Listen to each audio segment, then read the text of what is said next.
Flip, flap, flop. La barbe bleue de Charles Perrault. Il était une fois un homme qui avait de belles maisons à la ville et à la campagne, de la vaisselle d'or et d'argent, des meubles en broderie et des carrosses tout dorés. Mais par malheur, cet homme avait la barbe bleue. Cela le rendait si laid et si terrible que toutes les femmes et les filles s'enfuyaient en le voyant.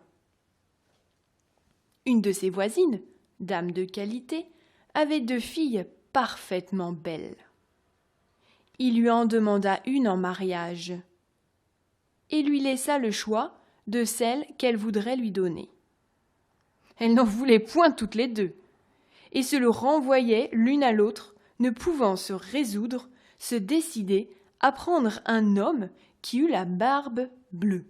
Ce qui les dégoûtait encore, c'est qu'il avait déjà épousé plusieurs femmes, et qu'on ne savait pas ce que ces femmes étaient devenues.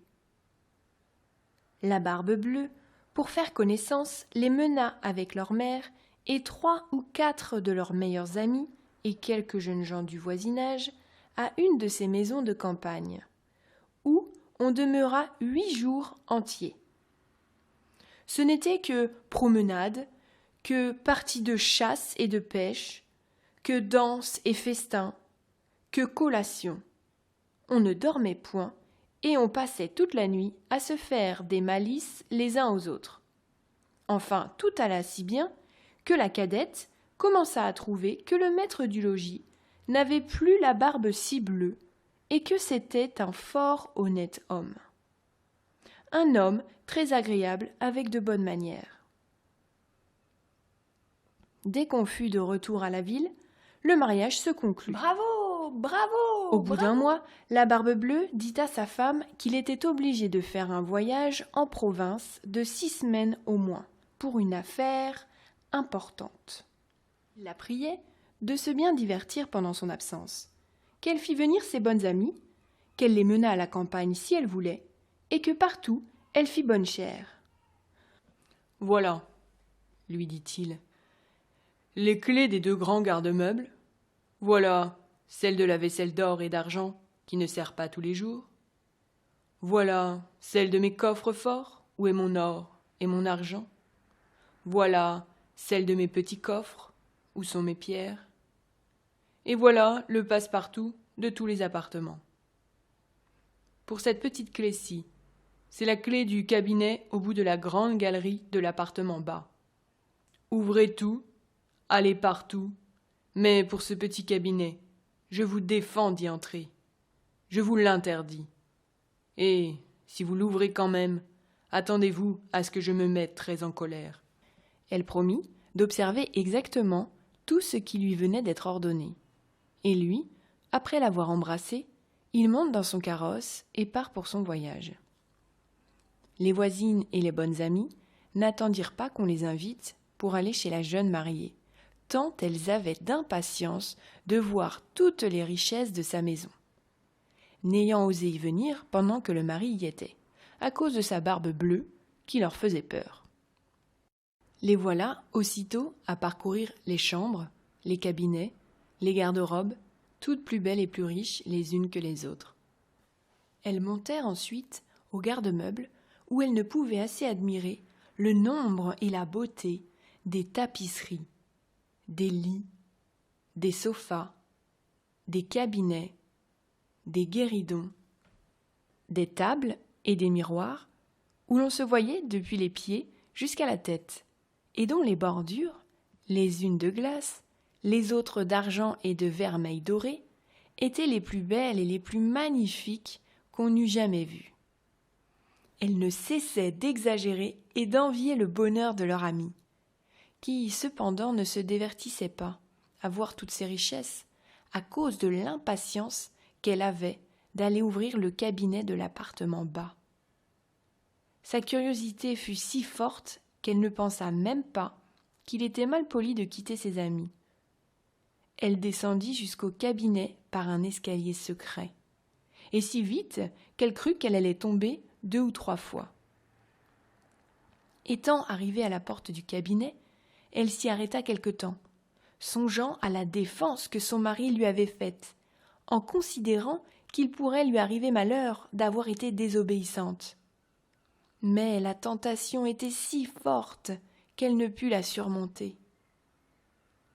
Elle prit donc la petite clé et ouvrit en tremblant la porte du cabinet. D'abord, elle ne vit rien, parce que les fenêtres étaient fermées. Après quelques moments, elle commença à voir que le plancher était tout couvert de sang séché, et que dans ce sang se reflétaient, comme dans un miroir, les corps de plusieurs femmes mortes et attachées le long des murs.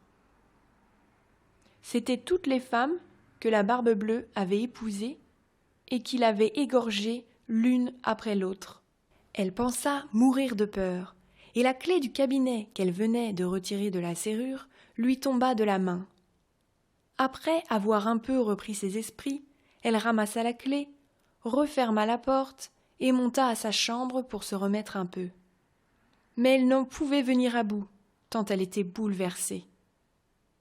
Ayant remarqué que la clé du cabinet était tachée de sang, elle l'essuya 2 ou 3 fois.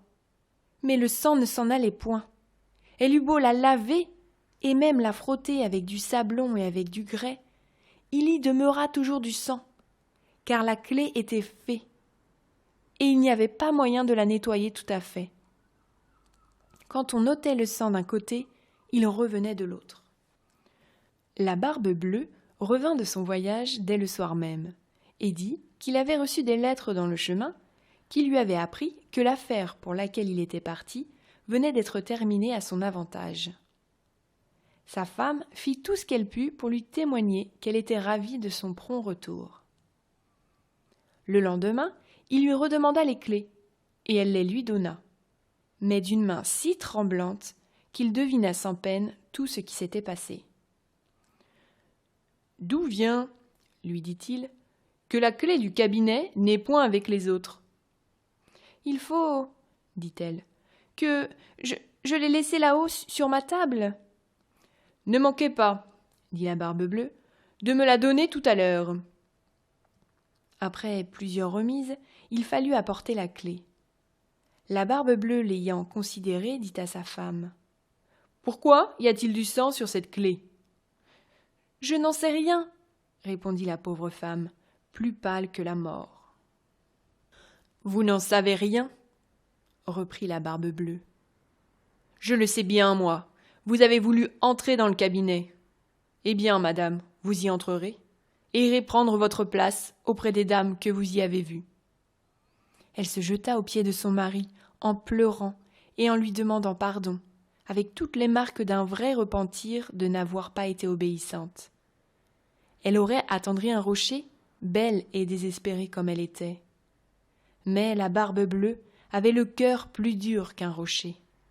« Il faut mourir, madame, lui dit-il, et tout de suite. »« Puisqu'il faut mourir, répondit-elle, en le regardant les yeux baignés de larmes, donnez-moi un peu de temps pour prier Dieu. »« Je vous donne un demi-quart d'heure, reprit la Barbe-Bleue, mais pas un moment davantage. » Lorsqu'elle fut seule, elle appela sa sœur et lui dit : « Ma sœur Anne, car elle s'appelait ainsi, monte, je te prie, sur le haut de la tour, pour voir si mes frères ne viennent point.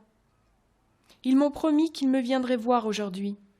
Et si tu les vois, fais-leur signe de se hâter. » La sœur Anne monta sur le haut de la tour, et la pauvre affligée lui criait de temps en temps : « Anne, ma sœur Anne, ne vois-tu rien venir ?» Et la sœur Anne lui répondait : « Je ne vois que le soleil qui fait briller la poussière et l'herbe verte. » Cependant, la Barbe-Bleue, tenant une grande épée à sa main, criait de toute sa force à sa femme : « Descends vite, ou je monterai là-haut !»« Encore un moment, s'il vous plaît !» lui répondait sa femme, et aussitôt elle criait tout bas : « Anne, Anne, ma sœur Anne, ne vois-tu rien venir ?» Et la sœur Anne répondait : « Je ne vois que le soleil qui fait briller la poussière et l'herbe verte. »« Descends donc vite, criait la Barbe-Bleue. « Ou je monterai là-haut !» « Je m'en vais !» répondait sa femme. Et puis elle criait. « Anne, ma sœur Anne, ne vois-tu rien venir ?» « Je vois, » répondit la sœur Anne, « une grosse poussière qui vient de ce côté-ci. »« Sont-ce mes frères ?»« Hélas, non, ma sœur, c'est un troupeau de moutons. »« Ne veux-tu pas descendre ?» criait la Barbe-Bleue. « Encore un moment !» répondait sa femme. Et puis elle criait. « Anne, ma sœur Anne, ne vois-tu rien venir ?»« Je vois, » répondit-elle, « 2 cavaliers qui viennent de ce côté-ci, mais ils sont bien loin encore. »« Dieu soit loué !» s'écria-t-elle un moment après. « Ce sont mes frères. Je leur fais signe tant que je puis de se hâter. » La Barbe-Bleue se mit à crier si fort que toute la maison en trembla. La pauvre femme descendit et alla se jeter à ses pieds, tout éplorée. « Cela ne sert à rien, » dit la Barbe-Bleue. « Il faut mourir. » Puis, la prenant d'une main par les cheveux et de l'autre levant la grande épée en l'air, il allait lui abattre la tête. La pauvre femme, se tournant vers lui et le regardant avec des yeux mourants, le pria de lui donner un petit moment pour se recueillir. « Non, non, dit-il, et recommande-toi bien à Dieu. » Et levant son bras, dans ce moment, on heurta si fort la porte que la Barbe-Bleue s'arrêta tout court. On ouvrit, et aussitôt on vit entrer 2 cavaliers, qui, mettant l'épée à la main, coururent droit à la Barbe-Bleue. Il reconnut que c'étaient les frères de sa femme, de sorte qu'il s'enfuit aussitôt pour se sauver. Mais les 2 frères le poursuivirent de si près qu'ils l'attrapèrent avant qu'il pût gagner le perron. Ils lui passèrent leur épée au travers du corps et le laissèrent mort. La pauvre femme était presque aussi morte que son mari et n'avait pas la force de se lever pour embrasser ses frères. Il se trouva que la Barbe-Bleue n'avait pas d'héritier et qu'ainsi sa femme demeura maîtresse de tous ses biens. Elle hérita de toutes ses richesses. Elle en employa une partie à marier sa sœur, Anne, avec un jeune gentilhomme, dont elle était aimée depuis longtemps, et une autre partie à acheter des charges de capitaine à ses 2 frères, et le reste à se marier elle-même à un fort honnête homme qui lui fit oublier le mauvais temps qu'elle avait passé avec la Barbe-Bleue. Flip, flap, flop.